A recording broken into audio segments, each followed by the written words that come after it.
O sol se pôs sobre o deserto de Atacama como se fosse um erro cósmico. Um disco vermelho sangue se afundou lentamente na linha de horizonte, desbotando o céu em tons de cinza púrpura, como se o próprio firmamento estivesse se desfazendo.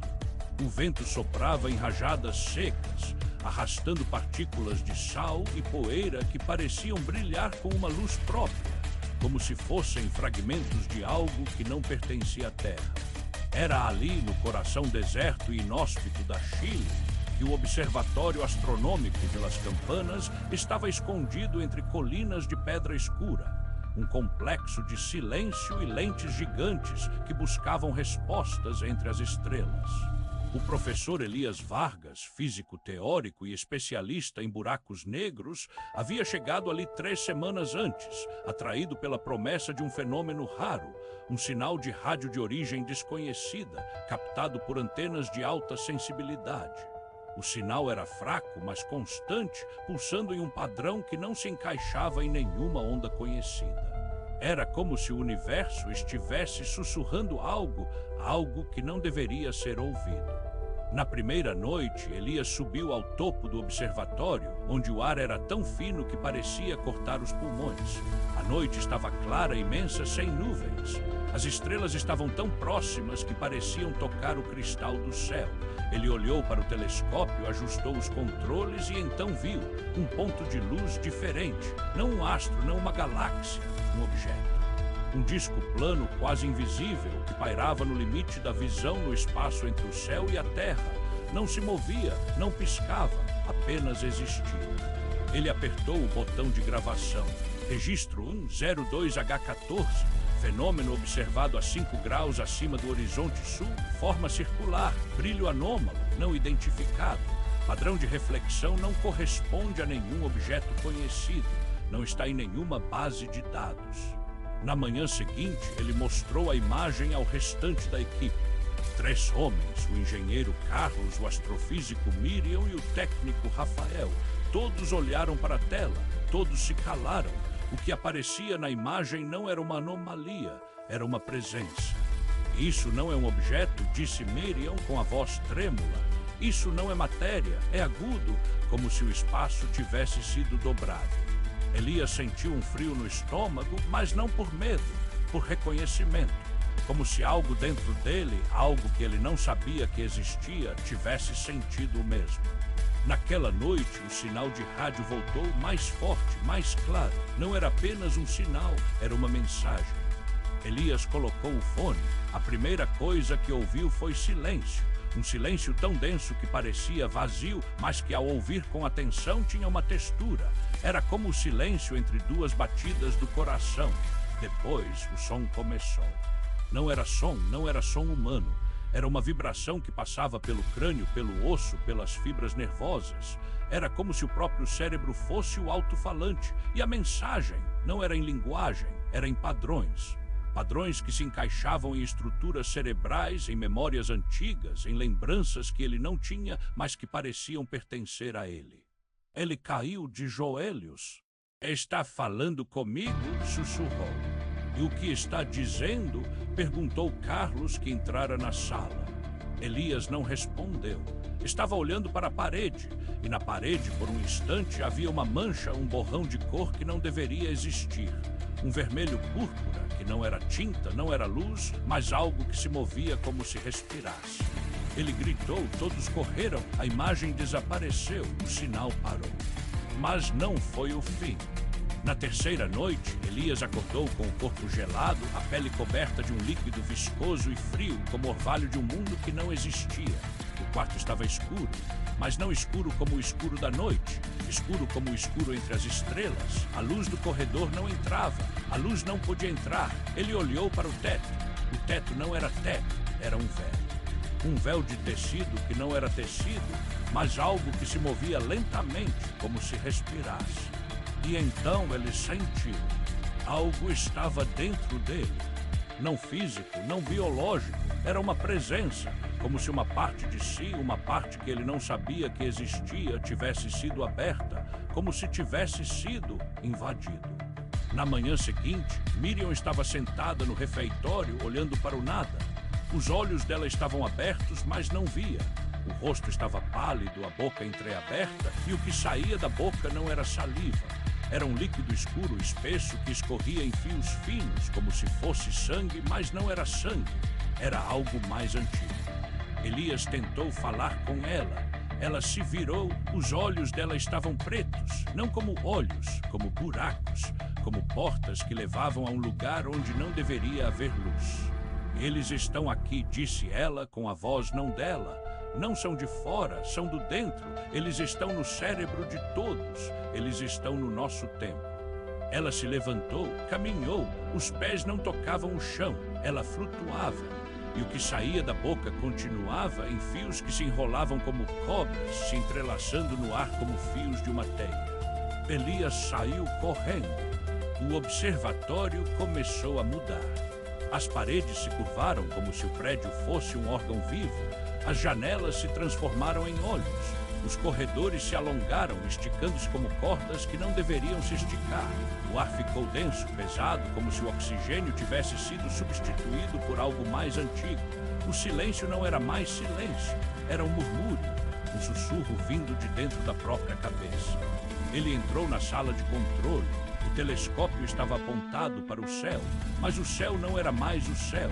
Era um espaço infinito, sem estrelas, sem constelações, sem horizonte. Era um vazio que respirava.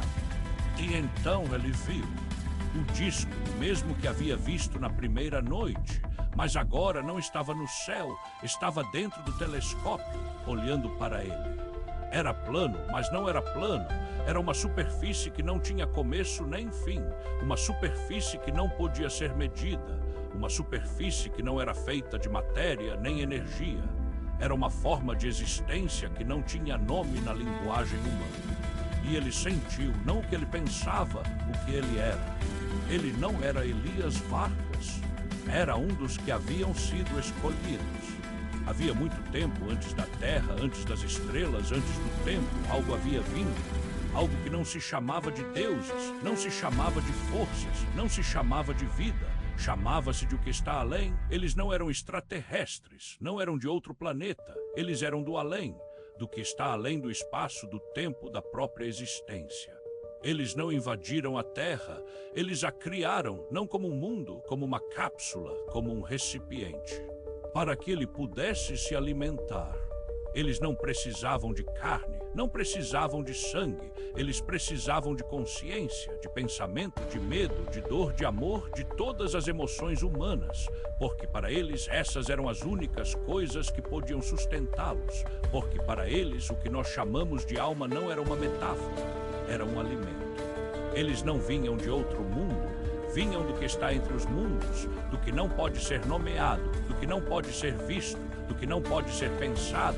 Eles estavam em todas as histórias, em todos os sonhos, em todos os medos, em todos os sonhos que não conseguimos lembrar.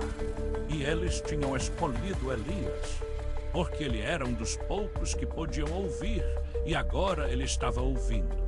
O disco se moveu, não se deslocou, apenas mudou, como se o espaço em torno dele tivesse sido dobrado. E o que veio do disco não foi som, não foi luz, foi memória. Memórias que não eram dele, memórias que ele nunca teve, memórias de um universo que não existia, de um lugar onde as estrelas eram feitas de pensamentos, de um tempo onde o passado, o presente e o futuro eram a mesma coisa. Ele viu o que não deveria ver. Viu o nascimento do pensamento, não do cérebro, do vazio, do silêncio, do que estava além. E então ele soube. Tudo o que foi feito na Terra, tudo o que foi criado foi feito por eles. As civilizações, os deuses, as religiões, os sonhos, os mitos. Tudo era parte do plano, tudo era uma armadilha para alimentar. Eles não queriam nos destruir. Queriam nos manter vivos para sempre, para que o medo continuasse, para que o amor continuasse, para que o sofrimento continuasse, para que a dor continuasse. Porque sem dor, sem medo, sem amor não havia alimento. Eles não eram inimigos, eram a fome, eles não tinham rosto, mas agora Elias tinha um.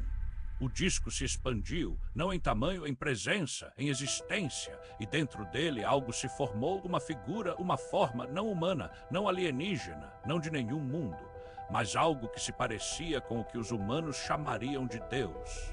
O rosto não tinha olhos, mas ele viu. O rosto não tinha boca, mas falou. E a voz não foi ouvida, foi sentida. E você é o que nós chamamos de eco. Você é o que ressoa, você é o que recorda, você é o que sente. Elias tentou gritar, mas não conseguia. Seu corpo não respondia, sua mente não era sua. Ele estava sendo devorado, não pelo corpo, pelo que ele era, pelo que ele pensava, pelo que ele amava.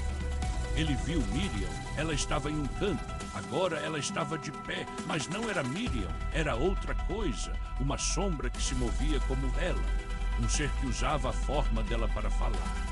Eles estão dentro de todos, disse ela. Não são vocês, são eles. Eles estão na mente, na memória, na esperança, na dor, na alegria. Tudo é alimento, tudo é oferta.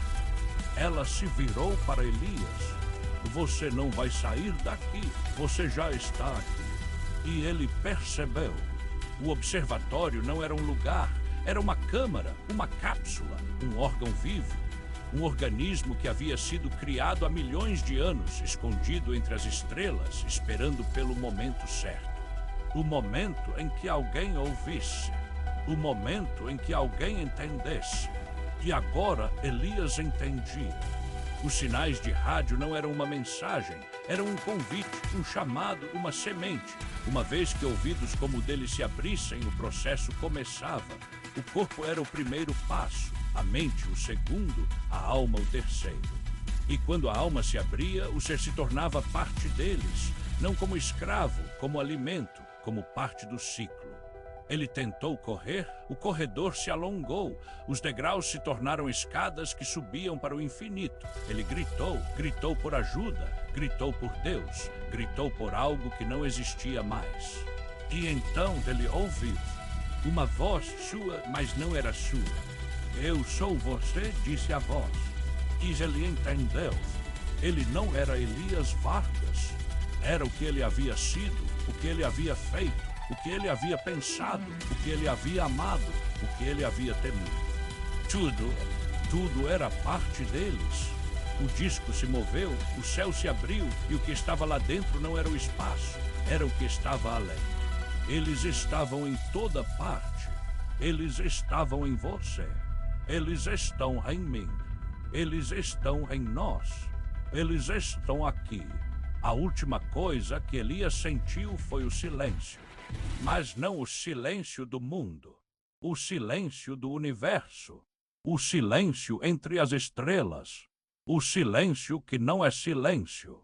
O silêncio que começa.